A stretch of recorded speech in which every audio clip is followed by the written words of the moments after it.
What is a real RPG? Game that has skill checks like, oh, your character has this much intelligence, so now you can convince the wizard to teach you magic? Yes. Is it a game like Skyrim that lets you become anything in the world, and the world barely reacts to anything you do, but you can still make choices in the world? Also, yes. I can't believe we're still having this conversation in the Big 26. And the thing that really irks me is the argument only comes from this one like elitist group. And I was a part of this group, bro, so I know exactly what it is. Group that wants to tell you, oh, well, actually RPGs started with D&D, and because of that, it has to have elements of D&D to make it a true RPG. Like, we know that. We all know that RPGs came from D&D. We don't need you to teach us a history lesson. We don't need you to tell us what a real RPG is. When it was used for D&D, that's because we were using miniatures and rolling dice. So you have to have this system set up to make the game a game. Now that we have games where we can fully control the character and move around, we don't need those types of systems anymore. And again, I used to be a huge fan of games that copied CRPGs like Outer Worlds, where if I built a character that was high in intelligence, I could convince a smarter character to do something for me. That's cool. I think that's great roleplay. I think that works as roleplay, but I also think Skyrim's version of roleplay is also fun. And also, look at the in-between games like Elden Ring, Neo 3. Are those not RPGs because they don't have skill checks?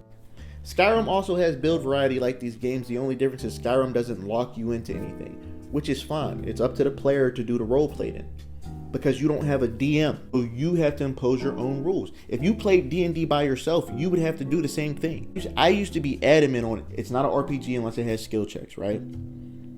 And then I started listening to other people's arguments, and then I opened my mind up a little bit more. So let's talk about some positives and negatives of both. So the thing I like about skill checks is it requires you to commit to the character you're making in this story. If you're playing through Outer Worlds and you want to make a super dumb character who's really good in combat, there's going to be NPCs who you can't convince of anything because your character is dumb. I like that. Where that becomes an issue is when you have certain games that have things like, let's say a puzzle for instance. Now you've made a character who's really stupid and can't figure out this puzzle. But as the player, you can see the solution of this puzzle and the game isn't letting you solve it because your character is not smart enough. That's where it becomes a negative. At the same time, that ruins what a game is because now you're taking control away from a player. Where a player might know how to do something, but the character they've made does not. And now this person can't interact with certain parts of the game because of how they built their character. I also think that that's good. I like that. But I also think that's good because it makes my character feel tangible. It makes him feel real. It makes him feel like he's really in this universe. And this universe's rules say that because my character is built this way, he can't do this. That's fire, bro. Is Final Fantasy not a RPG because it doesn't have skill checks? Nothing in Final Fantasy that says, oh, your character has this level of charisma, so they can do this. That's not a thing. Its version of skill checks is more so this character can use magic, this character cannot. So this character has different spells than what this character is able to do. That's the player choice, is how you make your party and who you put in your party. Same thing with Skyrim. Your player choice comes from the side quests you choose to do, what choices you choose to do in those side quests.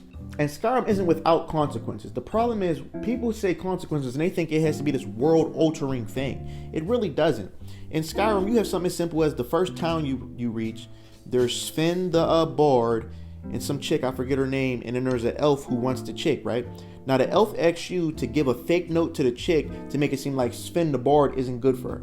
Now you can choose to either tell the girl about this beforehand and she gets rid of the elf off rip. She doesn't like him, she won't talk to him.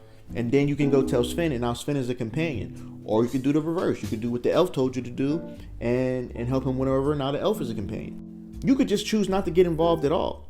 You know what I'm saying? But that is a choice. That is a consequence. Unlocking a companion for the choice you made is a consequence. That is a real world tangible thing. With the In My Time of Need quest, where Sonny is running from those Red Guards. If you choose to give her up to the Red Guards, she's gone from the Bannered Mare where she works at. That's a real world consequence.